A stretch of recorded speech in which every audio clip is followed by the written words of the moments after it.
Welcome, everybody. We'll give everybody a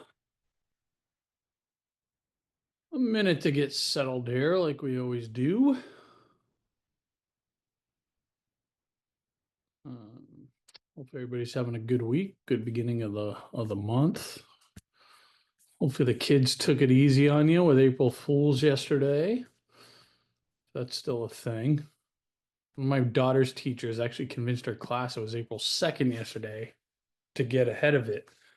Um, Smart by her. They're a little younger than your students, so maybe you don't have to do that. Okay, so kind of couple things I want to cover today. As always, please keep your questions coming. All questions are welcome. It doesn't have to be related to anything that we are talking about, but anything that I can help with within this financial aid, scholarship, affordability, loans, Department of Education changes realm that I consider to be my sweet spot, please fire it well. And please put those in the Q&A because I try to concentrate on that as I'm talking to you all. But I definitely want to proactively cover. I want to talk some more about appeals, right? I know we've done that the last time or two. We'll probably do it again just because that's what's very topical for the class of 2025. So these seniors that are at, decision time. And this year's, appeals, this is always an active time of year for us because it's something that we feel so strongly about going back to colleges and getting more money, be it merit-based scholarships, be it need-based financial aid, be it both, and trying to educate the public, families and students and you all going through this, what is the best way to do that, right? And because it's not as, look at it all starts with the ask, but the more sophisticated the ask is, the more likelihood you're going to have a positive end result and more money in that end result. So that's something that we're always want to educate, right, consumers on. It's an important part of this process where maybe a school that was financially out of reach all of a sudden is not. And this year has been, by a decent clip, our most successful year in terms of appeals. More colleges are engaging, and I would say, especially on the state side, right? Historically, as you all know, state schools, especially the flagship institutions, very cookie cutter, very formula driven, and whatever the formula spits out, that's what you get. Take it or leave it. If you don't like it, go somewhere else, right? And to put it crassly, is kind of the attitude. We've been seeing state schools, even these flagship universities, move the needle in a meaningful way, in a way that we just haven't historically. So that's great. That's positive, and want to make sure we're educating you all to do that with families that are asking these questions to you or proactively, help them with that. And as a matter of fact, if anybody wants, we have presentations, our presentations just on appeals. If that's something that you want to share with your audience, you can just let Anne Marie know, my colleague that's here. Just put a note, raise your hand in the chat or whatever, or write into her counselor at collegeaidpro.com. We can give you that presentation. For those of you that are new, welcome. My name is Matt Carpenter. I'm the founder of College Aid Pro. We do these every other week just for our counselor community. So welcome. If you're just showing up, I see a lot of familiar names here. So welcome back for our OGs here. Let me just quickly share if you're kind of new and just feeling us out, my recommendation is that I'll put this link in the chat here. Book some time. There is our buddy Anne Marie. Book some time with Anne Marie, because what we like to do just to get started is get a feel for your community. What resources do you use currently in this financial aid scholarship world? How can we supplement that, support it, etc.? So book some time with her. We think we have the best college planning software in the world. We think we have the best experts as a part of our team, and any schools that we partner with. These are just, again, some of our resources. Me and Peggy, we have a podcast now. We get to swear on it, so that's kind of fun. So if you like joining in, follow the podcast, right? We shoot it every other Tuesday. We release it every other Thursday. So you can go listen to past episodes, get a feel for it, whatever. I think that's a pretty cool thing. Obviously, we do these. You guys are here already, but anybody that has our, actually, I'll show you this link now. We also do for our high school partners a A curriculum. So the second Tuesday of every month at 7 Eastern time, um, we are talking about what's relevant that time of year, right? And we have one for seniors and one for underclassmen. And as soon as the family registers, they get kind of placed into the appropriate calendar. So for underclassmen right now, we're kind of doing these foundational, hey, here's how this thing works as you're going out and touring schools. Here's what you need to be thinking about. Here's what an SAI is. Here when you hear we meet 100% of need, here's what that means. Again, obviously for seniors, we're more focused on appeals and what do we need to be thinking about as we make, as May 1st approaches here. And then something that we have for any of our high school partners, we have these office hours every other Monday at 7 Eastern time where our experts, there's usually always at least two folks show up live and they just answer your family's questions, right? So obviously, again, they're real busy helping with particular appeals. I got into U Chicago. What's the best way to go to bat, go back to them, whatever it happens to be. So please, if you don't partner with us in kind of a deeper way, get to know more about us, get the dirt on us, whatever you want to do. And see how we can support you further. But what I would encourage you to make sure that what I would encourage you to do, and whether you're kind of in the weeds with your students or more just providing resources from a higher level, right? A lot of this is kind of our we call it like oh, by the way, I don't know if any of you guys use Score or Power School or my links or my learning school links, Zello. We're doing a presentation with Score tonight to their audience. We've got a partnership that we love with them. We think those guys do a great job, but we're kind of doing a State of the Union on Department of Education stuff tonight with them. But anyways, we articulate our software. I think one of the easiest ways for counselors to kind of get okay, what is it is, we describe ourselves as like the Score or the Naviance or the, school links of financial aid and scholarships, right? So every family has their individual accounts based on the schools. Some school counselors like to have an admin account so they can actually see and interact with the family's accounts. I would say that's less popular, for lack of a better word. Most schools that partner with us, right? Most school counselors just make sure that the families have their resources and they're kind of self-service in here, for lack of a better term. But it allows them to see if they're an underclassman, okay, here's my SAI, here's the net price, the net cost, here's what the net cost is actually going to be for my families, at these colleges, right? And as you guys know, net price calculators is generally speaking a very dangerous place to send families when they're trying to figure out what a school is going to cost them or figure out the affordability. Buyer beware with net price calculators, right? A lot of you guys have seen our presentations and studies and kind of our what our data team has found. Of course, not all of them are like that, right? But just so many of them can be, quite frankly, just wildly misleading. So again, we're pretty proud of the data that we're presenting and putting in front of families. And the ultimate scoreboard is when families actually get accepted into schools, they upload their financial aid awards, and that's the ultimate scoreboard to say, does Boston College actually are they actually doing what they say they do? For example, actually, they're a good example. So if I click into Boston College or any school here, I can see, okay, well, am I going to get the discount at this school? Is it going to be need-based grants? Is it going to be merit-based scholarships, right? What's going to bring me down to my net cost? But they're a pretty good example. So if I want more context, I can figure out, okay, here's the average test scores, GPA, et cetera, at this school. But from a financial aid standpoint, anytime you see this exclamation point within our platform, it means that this particular college actually meets on average a different percent of need that they say that they do publicly. So BC is a school that says they meet 100% in need. Actually, they meet closer to 66, right? 66% for most users. Okay.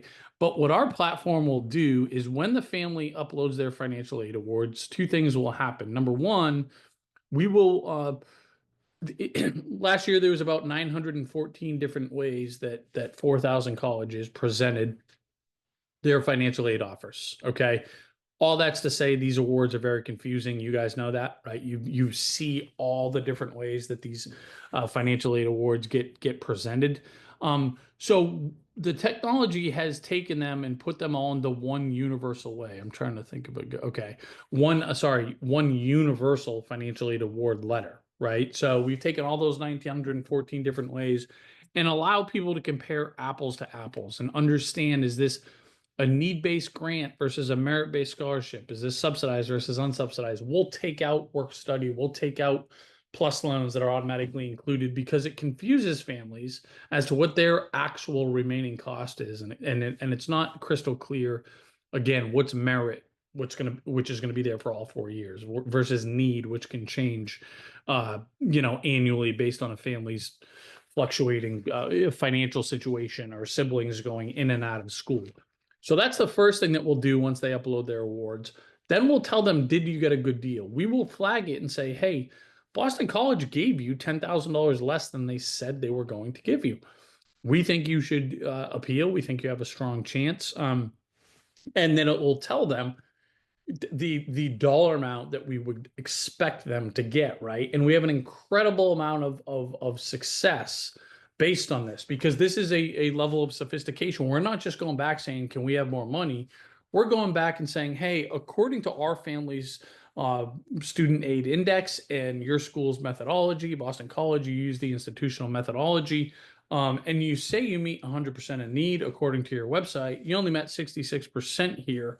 So we're asking for an additional $12,350 to align with how you say you conduct business. Essentially, I wouldn't, and we have a lot of templates that we'll offer families. So the tone is probably a little more sugar coated than I just laid it out there. But the strategy is still the same.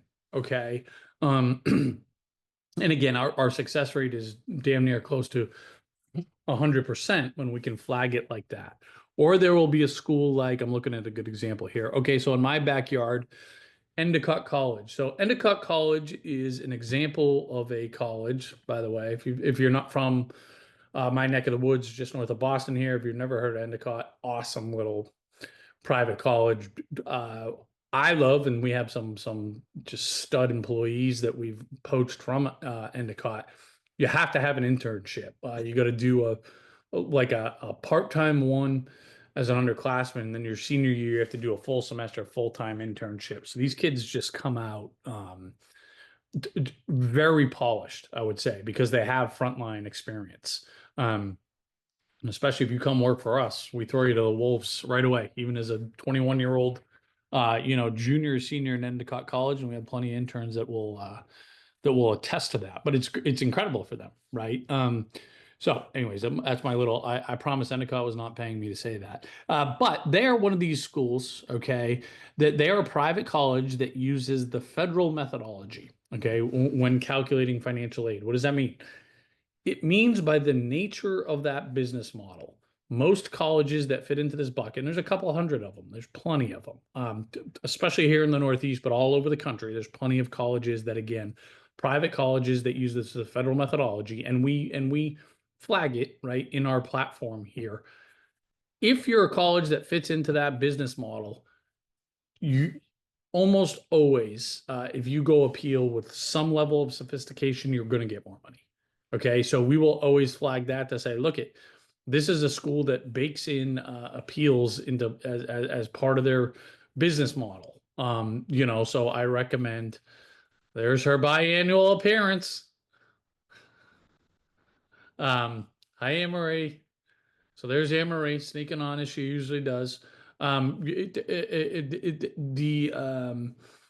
anyways, I think that's, if you guys are really hands-on with families, then get in here with them, upload the financial aid award, see how we assess it. And sometimes we'll say, we think this is a low potential that you're going to get additional aid here, because you got the award we expected, or maybe you did even better. It doesn't mean don't go back and appeal, but we're calibrating expectations and giving you some firm guidance in terms of, like, all right, what should I go back and ask for? Should I go back and ask for more merit? Should I go back and ask for more need? Should I go back and ask for both? And if you're not hands-on with students, right, and you just want to give and parents just, give, put a tool in their hand, go tell them to set up the free account. It's all in there free, and we'll tell them, okay, was this a good award? If we're under awarded, how much should we go back and ask for? Et cetera, et cetera. So it's something that's very, very powerful. And again, our we have an overwhelming amount of evidence that says if you go back and ask in a certain way, our odds are incredibly good. Of course, they're better at private schools, but like I shared at the top, public schools more than we've ever been accustomed to as well. Okay.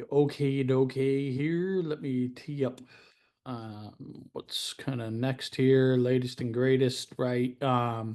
So I mean, what has happened since we spoke 2 weeks ago? It was right around the last time that and kind of some good news, bad news here. It was right around the last time that we had a counselor coffee talk 2 weeks ago that the new administration kind of followed through on what they had teased, and that was, laying off 50% of the Department of Education staff.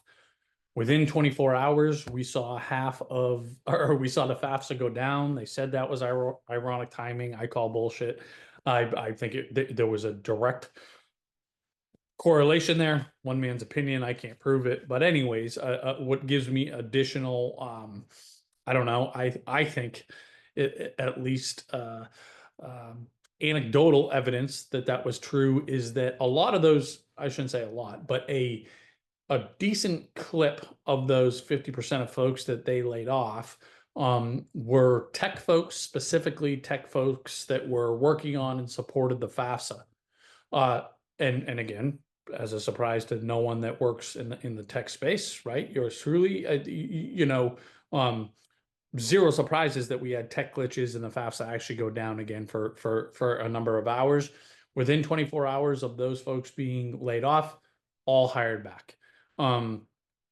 So I hopefully that is not a precursor for the fall, right? It has been working seamlessly since then, right? The FAFSA's had zero tech issues since that like 8 hour challenge. And I'm very happy that they brought those tech folks back, because I'm sure you all, like we all were feeling internally of like, oh God, are we going to have a repeat of what happened 2 years ago with the FAFSA fiasco, which had tangible impacts. I mean, this is not something that I can overstate. And again, you all know this. I'm sure you each have maybe even multiple firsthand accounts here. But when people are saying that FAFSA is going to be glitchy and is it going to go down if they don't have tech support, what happens in practice in real life, what happened is a whole bunch of people that would have gone to college and maybe should have gone to college with those FAFSA glitches, they didn't, because they couldn't get the FAFSA across the finish line. They got too frustrated.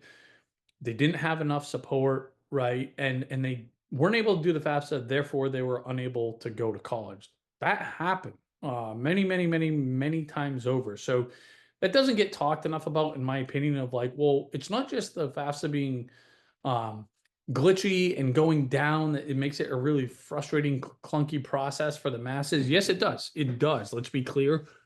And that's annoying.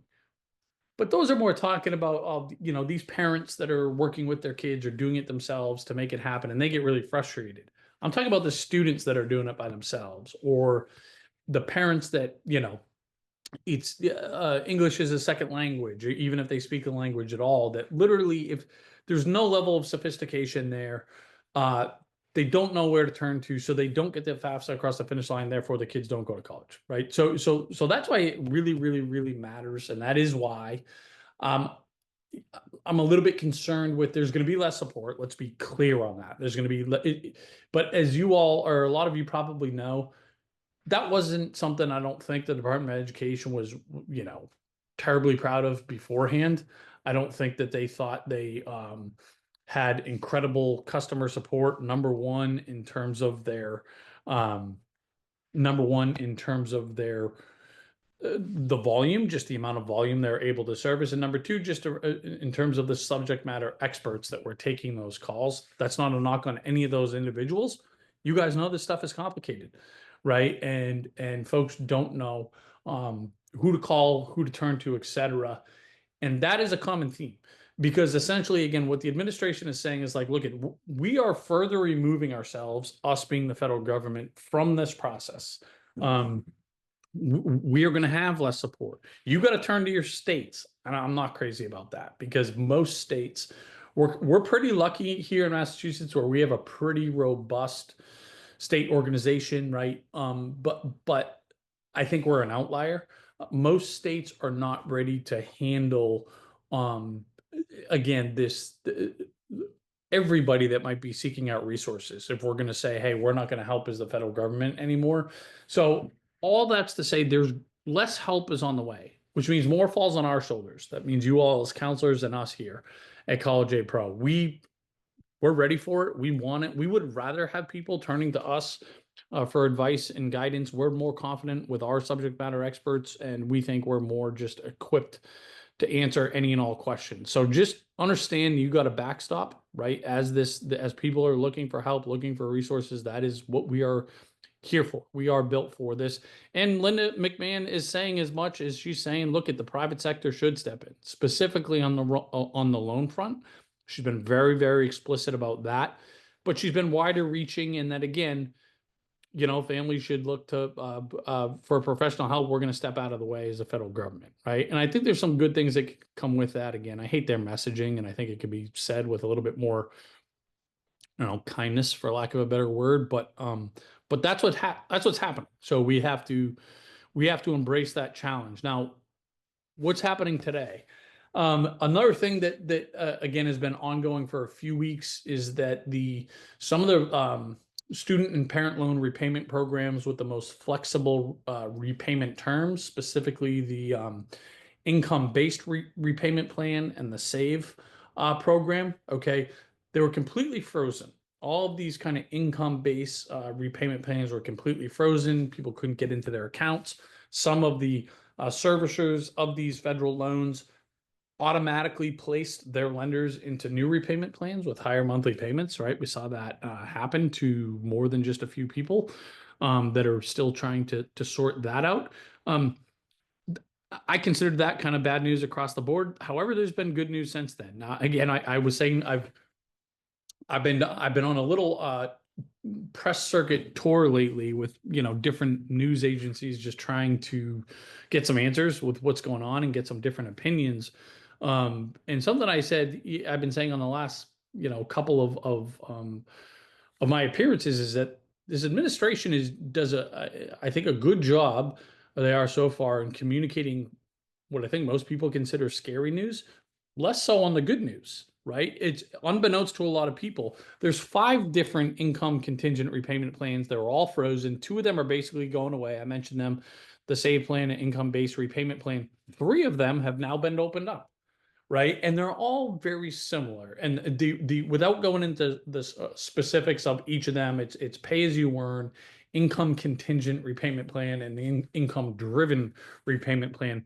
The concepts are identical, okay, really to all 5, which is you can choose a monthly payment and repaying your loan that is tied to your household take home pay, right? So in other words, if your pay is very little, or you're unemployed, or underemployed, okay, the amount of your federal loan repayment is going to be capped as it and correlated again to your take home pay. So for some people, this is the repayment plan that they need to be in. Interest is accruing, of course, and they're going to end up paying more on the loan overall. But for some folks, it's all about just managing monthly cash flow. And for those that were just, completely scared stiff about what's of all those options going to go away, no, 3 of them have already opened up. So there's some relief there.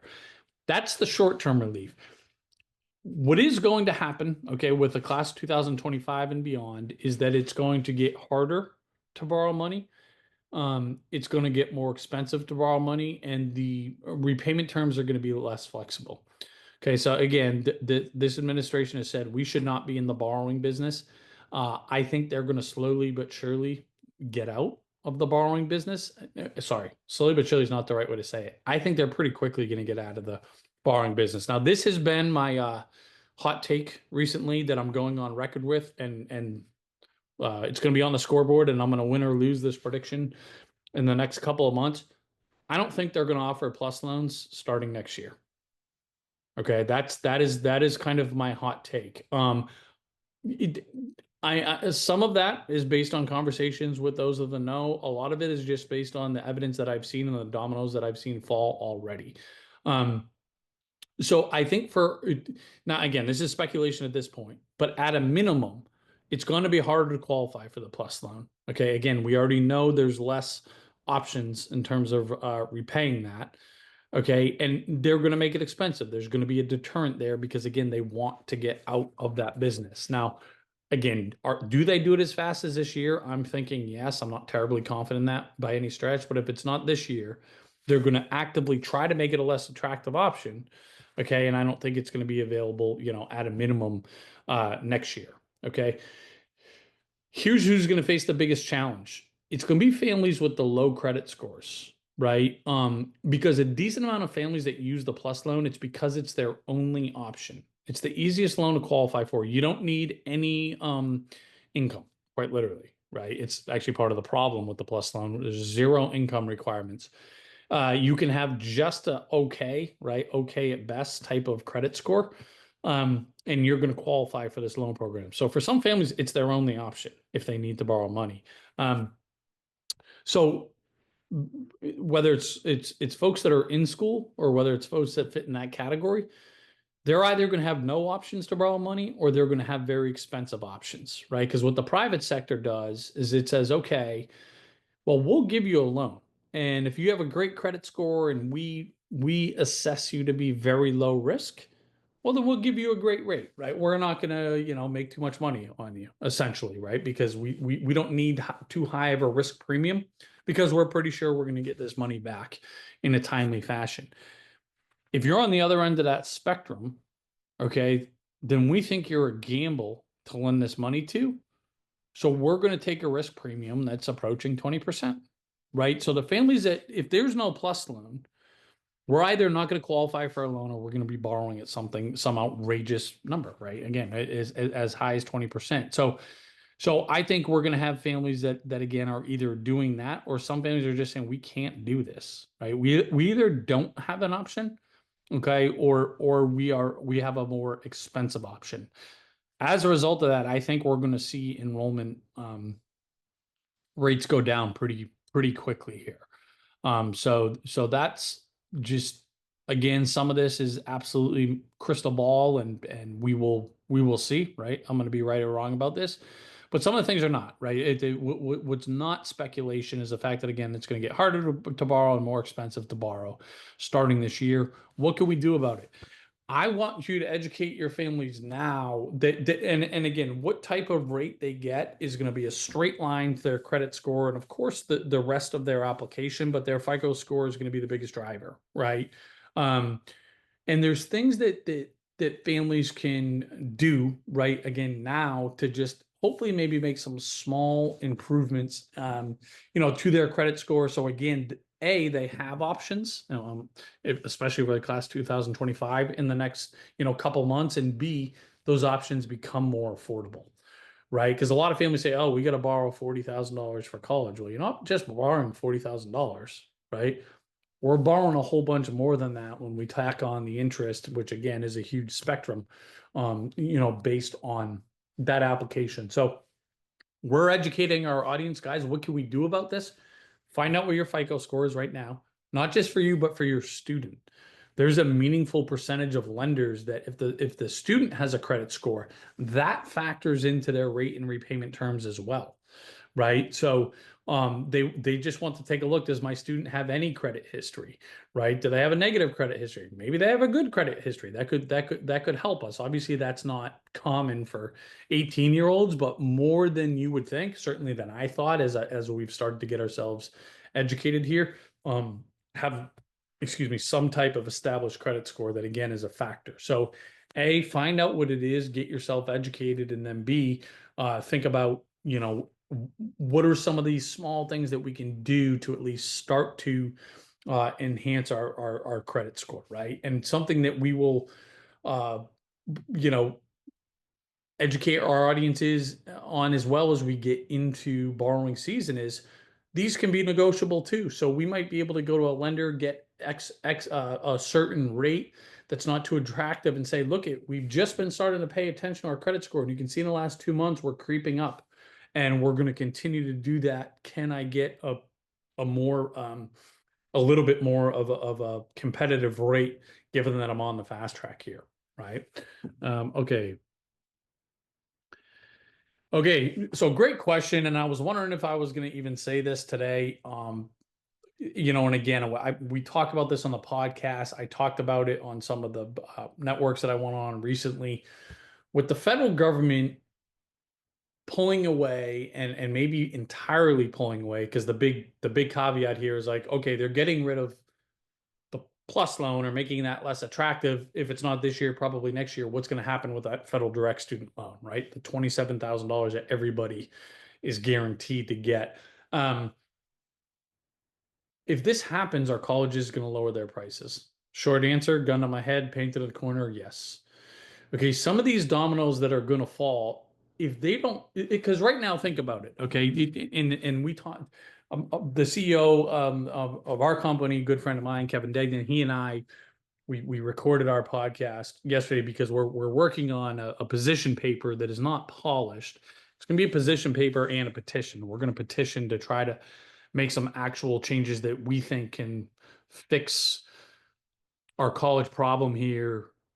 We want to take this as an opportunity. We're going to say, okay, Department of Education, you're going to just blow it up. Well, how do we rebuild this in a way that we think, if we had a blank canvas, how would college look, higher education look in our country? Coming from that place, right? And the question here is, if the federal government's going to get out of the borrowing game, are college costs going to come down? Yes, 100%. If they do 100%, because most that have a lot of expertise around, college costs and how did we get here type of deal. If you ask them, what's the number one reason why colleges are now $100,000, right? And state schools, Massachusetts, $40,000 if we're a state resident, right? Or out of state. I want to go to UC Santa Barbara, $85,000, right? What's the biggest culprit? The federal government parent plus loan and federal government loans in general. Now, guess what? This is not a indictment. It is not it's not blame. All of these things, just about all of these things, when we look at, how do we get here? They started with good intentions. They started with, how do we make this college a reality for everybody or more people? It all started, I think, right? And maybe there was nefarious players. I don't think so, in my opinion. I think it more started with just all best intentions. But think about it. We're guaranteed this $27,000. And you don't have to have any established credit. Doesn't matter what type of student you are, where you're going to school, what you want to major in. And literally, that money goes from the federal government to the colleges directly, right? I have to hit one button, two buttons on the keyboard. There's $27,000 colleges, okay, to get you started, right? Of course, over the course of 4 years. Now, let's say I'm a college that costs $90,000. This family has no means. They got in here. They don't have a lot of resources. They got to come up with $90,000. We got the first $5,000 covered. They got to come up with 85,000 more. This is a real example I'm about to share, because there's a lot of these. Single parent, mother of 3 kids, unemployed, little to no savings. They got to come up with $85,000. They get approved for the plus loan, right? And this is what happens. So colleges know it doesn't matter what I charge. Okay, the federal government is going to give the family a blank check. and the family's going to accept it and they're going to give it to us, right? So there's no incentive not to raise your prices each year because even if students and families can't afford to come here, they're going to get the money. Unless left to our own devices, we're going to borrow irresponsibly. Now, we had a night of, I think, kind of a fun conversation around this yesterday because I would do it, right? I remember I compared it to going to buy my first home whenever that, like, whatever it was, 12, 15 years ago. I don't know, something like that. Okay. And, we go to the bank and say, here's our stuff, guys, right? Like, here's our stuff, here's our income, here's our resources, whatever. And they say, okay, guys, based on your income, based on your savings, based on whatever, we can only give you a loan for X amount of dollars, right? Whatever it was, 300,000, $400,000. I think it was $350,000. I'm going off of memory here, right? And of course, for me, and of course, this is just me, but I feel like I speak for like a fair amount of Americans. I'm like, okay, $350,000. I'm only looking at houses that are $349,000, right? And but the infrastructure and the system is essentially trying to protect me. Like, any more than this, you're getting in over your head. We're probably not going to get our money back. The system's not going to work, right? Hence the housing crisis in 2008. We don't have that infrastructure here. There's no accountability for colleges, right? It doesn't matter if the students have good end results. They still got their money, right? It doesn't matter if they got a return on the investment. There's no accountability there from the colleges. And again, if you're a 17, 18-year-old and you're going to get a blank check, even if you can't afford to go to this college, but you really want to, yes, they deserve some culpability in this and some accountability, but like, it's hard for me to blame students and families and parents, when we get this blank check without any guardrails, without any infrastructure. So that's a little bit of a tease for some of what um, you know um, we want to present and just advocate for in our kind of position paper here is like, we need some infrastructure, we need some guidelines. Everybody that's involved in this process needs some accountability, right? That means the federal government, that means the colleges, that means us as consumers, maybe to an extent, you all as counselors. Like, I don't know. We're not suggesting that, but I'm like, do we need you know, we all got to help each other here, because where we're at is not working for too many people. What a stump speech. I did not expect to get there, but away we go. Sorry about that, everybody. I've been talking about this a lot lately. Sorry if I'm putting you to bed, but this is the stuff that I enjoy to talk about. And I honestly, everybody talks a lot about the problems and what's wrong, da da da. I'd rather focus efforts talking about, okay, what are the solutions? What do we need to change? How can we make this better? Um, Okay, so thank you. I'm glad somebody liked my stump speech. And yeah, look out. You really should listen. I think it'll be an interesting conversation with my CEO. I think we're going to do a two-part episode because we ended up just talking for a long time once we got into it. The beginning is his, just kind of more of a history of him, which I think is somewhat of a fascinating background. But then we kind of transition to, all right, a lot of people are saying our system is not great here. What are some of the things that we can do to address it? And we have some really tangible recommendations, and some are not going to be popular with everybody. And I think really less people are going to go to college, but I think that might be a good thing, because I think a part of this is college is not for everybody. So let's not force everybody into that bucket. Let's make trade schools free, right? And just set more people up for success. Let's get rid of the stigma that if you don't go to college, you're less than or whatever, right? So again, I will try to I will try to get off my. Don't get me going again, everybody. Okay, so I'm grabbing our. Somebody just asked where is that conversation. We have not. It will launch tomorrow. I'm looking for the right link here, Anne Marie. Okay, here we go. So in this link, which I am putting in the chat right now, I'll put it in the chat. you can follow our podcast in there. And then we will yeah, that'll air tomorrow. Um, and yeah, like always, guys, everybody will get this recording tomorrow. And any of these resources, I'm trying to think, do we have anything else for today's agenda? I think the big ones were just I wanted to hit on appeals and kind of the latest and greatest with the Department of Education, which is again largely, there are some more repayment plans that have been released. So if you have any, maybe some of your alums or anybody in your network that's freaking out about their repayment plans, there are some more options now.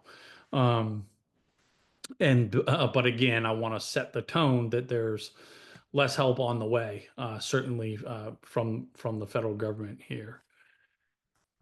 Sorry, guys, hold on one second. I just want to make sure I'm looking at my notes here. I don't have anything else that I wanted to make sure I got to. Okay, I think those are the biggies. So I'll sit tight, right, for a couple minutes if there's any other questions. Otherwise, I'd say class dismissed. But I think 2 weeks from now, my colleague Peg will be holding court here. Peggy, the fairy godmother of financial aid, aka the budget queen.